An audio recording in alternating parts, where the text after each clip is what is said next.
I want to discuss the issue of gang violence in general, but in this case specifically in Chicago, which is a city, of course, that has a very infamous reputation for the gang problems it's been suffering.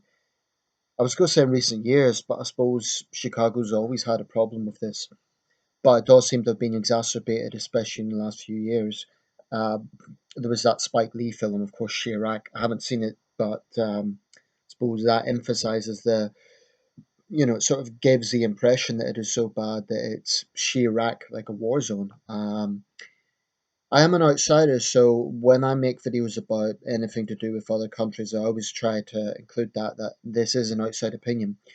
But some of the themes that I want to talk about can be seen in gang culture more or less the world over.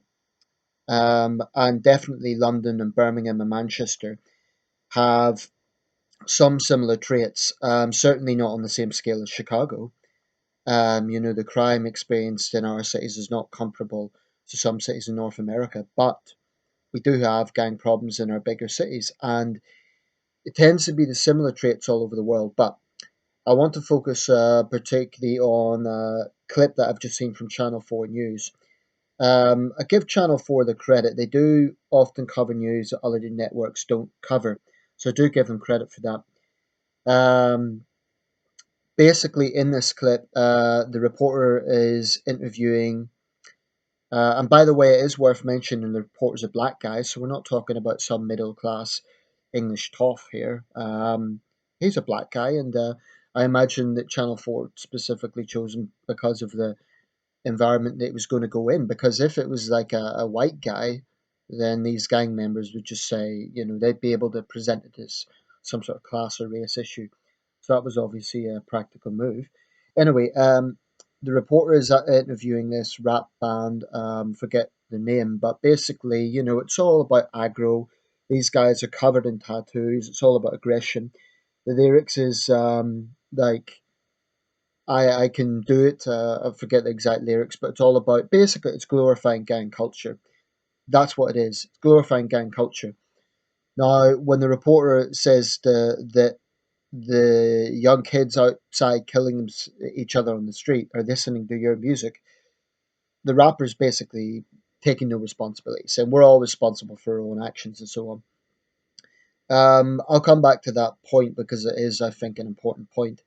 Um, but then, of course, you get all the arguments, excuses, whatever way you want to call it, from social scientists, from social workers, etc., who will say things like, oh, well, it's poverty, it's deprivation, it's unemployment, it's all these factors coming into play, depression.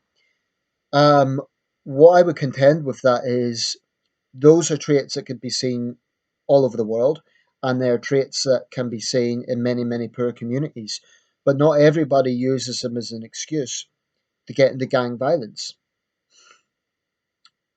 So, I don't want to overly simplify the situation and say it's black and white because it's not.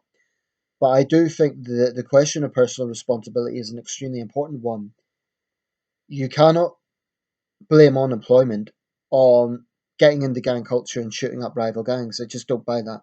I just don't. I'm unemployed. Now, people could say, well, Nathan, you come from a more stable background and so on. Okay, there's arguments to be had with that as well.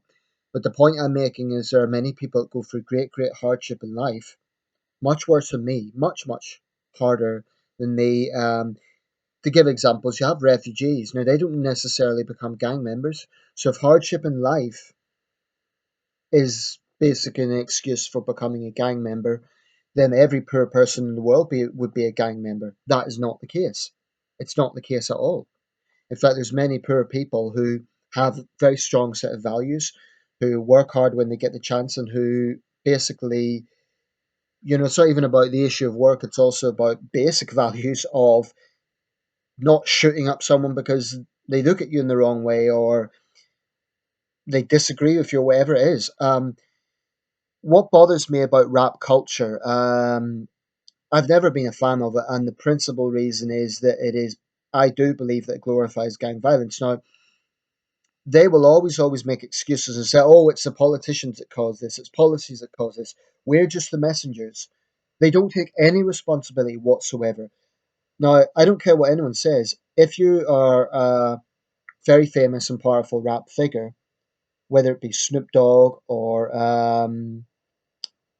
Lil Wayne or any of the other figures, I don't know them all because I don't follow the rap industry, but I've seen enough of this rubbish to see what it basically encompasses. And with the exception of some specifically political rap. I mean, I'm not sort of making a generalization here and saying I'm against all of it. There is some rap I quite like. I'll give an example. Roots Manuva. He's a Jamaican rapper active in the UK. His material tends to be more, in my opinion, intelligent. But so much rap nowadays is basically about who has the most weapons, who's the biggest gang on the turf, etc., etc. You know, who can pimp the most women, who can beat up the most gay men. This is the general trend. I'm not saying it's all exactly the same, but that is more or less the message. And it's a very thuggish and intimidating message that they're sending out. So for them to just take no responsibility and say, oh, hey, we're just the messengers, give me a break. That's just I just don't buy that for a second. They may not be directly putting the gun in gang members' hands, but they are glorifying that lifestyle. This is irrefutable. And I get tired of people saying because it's art, it's therefore above critique. Give me a break. Give me a break.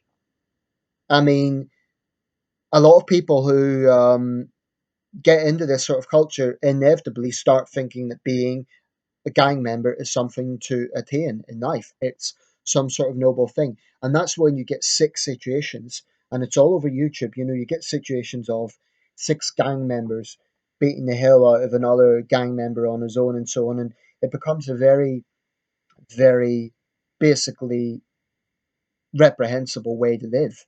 You're basically living like a thug. And I think what we need to do is get away from this idea that a real man is a tough gang member. Um, they're only tough because they have strength of numbers. Their behavior is disgusting, and it's there's nothing noble about terrorizing the community that you're in. And these guys are complete, completely detrimental to the community that they're in. Chicago's problems, you know, you don't need to be a social scientist to see that this ties hand in hand with gang culture. You can make all the excuses you want about economic policies and so on, but in the end of the day, there has to be personal responsibility in this. And it's just going to be a constant cycle. Like the gang members finally reform when they grow old enough to grow out of it, then they become youth workers and they tell them, you know, to avoid gang life until people start in the community saying, actually, wait a second, let's not blame the government, let's not blame the city government, let's not blame anyone, and actually start take responsibility for this. Now, I'm not saying that economic policies, that political policies have no part to play. Of course, I'm not saying that. All I'm saying is that gang members, by presenting themselves as the victims, are mitigating any responsibility for the terrible things that they do. And if people think, oh, well, they're just fighting among themselves, that's naive. There's been many examples of innocent bystanders being shot in rivalries between gangs, and not just in America. In Birmingham in the UK, granted, it was some time ago now, but 2003, I studied this case actually at university. There was an ongoing turf war between two rival gangs. There was a shootout, and two young women were killed in the crossfire. This was in a tough area of North Birmingham. But the point there is, you know, this idea that it's just gang members, a bit like that old argument about the mafia, like, oh, they never target innocent people. Rubbish. Every gang in the world at some point will affect innocent people. There is no honor among thieves, as the old saying goes. There just isn't. Because, you know, they may claim that they have a code of conduct and may claim that they have internal rules or whatever, but ultimately it's all about who can be the most vicious, the most nasty, the most sadistic, and the most intimidating. That's what it's all about. And it plagues America's great cities. And I think that is such. I think Chicago is a great city. This is a city that survived fires, floods. It's got great cultural scenes, It's got a good museum scene, as I understand. And it's sad that this great city is being plagued by something that doesn't have to be.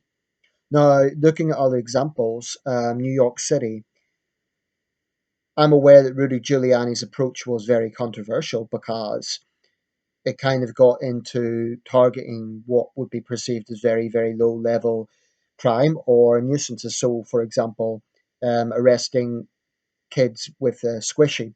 I understand that's controversial, and I definitely would stop a line at harassing the homeless. I think that goes beyond the pale. However, it's irrefutable that if you look at New York City's crime rates in 1990, New York City recorded over 2,000 homicides. Now, as I understand it, that was tied in with the crack cocaine epidemic of that time. But in recent years, the figures have been more like 400 or 500 per year. It's still a lot higher than other parts of the world, but by North American standards, that is a massive decrease. Of course, it has to be welcomed.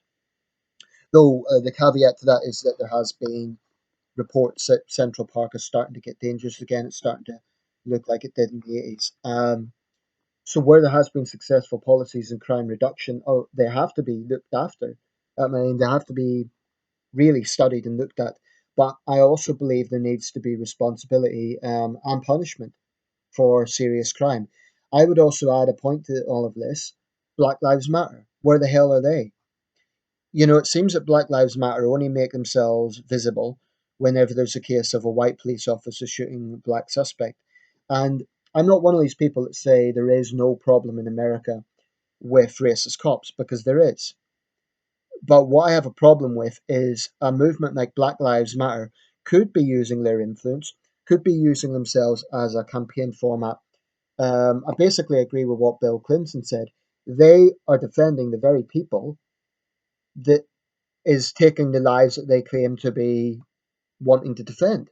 So the title of this campaign group is Black Lives Matter, and yet they're completely ignoring or downplaying or sidelining the fact that the majority of black people in America are killed by other black people. This isn't a racist statement, it's a statement of fact. And that doesn't justify white police officers shooting a suspect in the back, but why does Black Lives Matter have absolutely nothing to say about gang on gang violence? Why are they not standing up and speaking out and condemning these gang leaders who are damning hundreds, if not thousands, of young people to a life of crime, misery, and incarceration, if not death? So I think there's rank hypocrisy in that movement, and that's why quite a while back I just got totally turned off there, because initially I was sympathetic. I could see where it was coming from. But then I started to look at what they were focusing on, and they don't actually care about Black Lives Matter. They only care about some Black Lives Matter. So the hypocrisy of that is incredible. Um, it's quite clear that cities like Chicago and Detroit and other big cities have a serious problem with gang violence. And I do believe that there's a range of factors at play.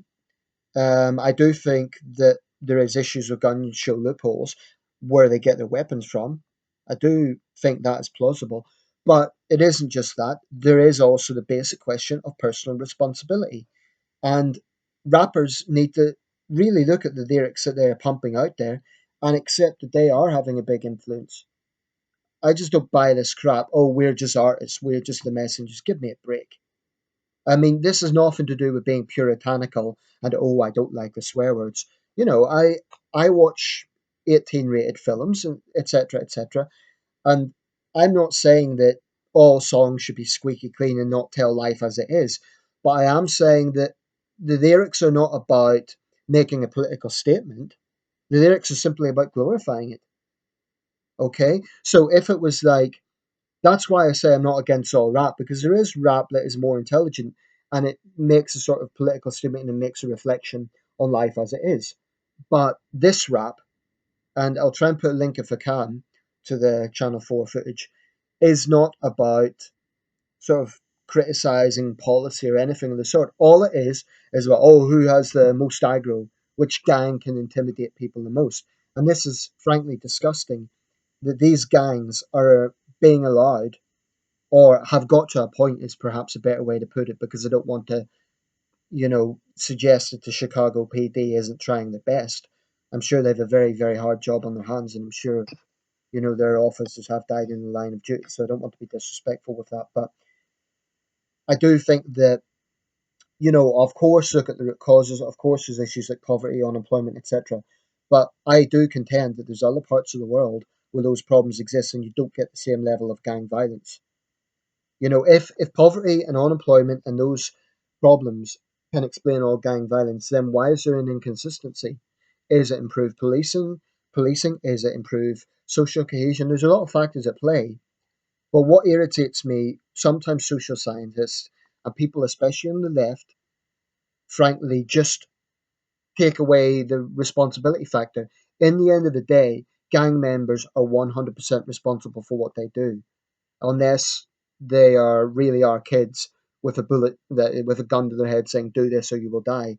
I'm talking about gang leaders and those who are influential within gang lifestyle. They need to start taking responsibility, and maybe then this problem will start to sidetrack. And they need to drop the victimhood mentality. If you take up arms, if you cover yourself in gang related insignia, etc., you know, you're getting yourself into what follows, whether that be lifetime incarceration or being shot down in the street when you're 29 years old, whatever it is. So, just a few of my thoughts. But the other side, which cannot be ignored, is the fact innocent people are suffering here. Frankly, I don't care that much about what happens to gang members themselves, because as far as I'm concerned, they're little better than terrorists. But I do have a lot of sympathy for people who are trying to get on with their lives, trying to make life as normal as possible, and they have something akin to a war going on around them. They're people who I really sympathize with. And, I wish that certain black community leaders would start to speak out more against black gangs rather than blaming everything on white racism, which does exist. But, that's the point. They want to blame everything on white cops, white racism, etc., etc., instead of actually taking some responsibility and saying, yes, this is a problem within our community, and we are going to take responsibility for it, or at least be honest about it.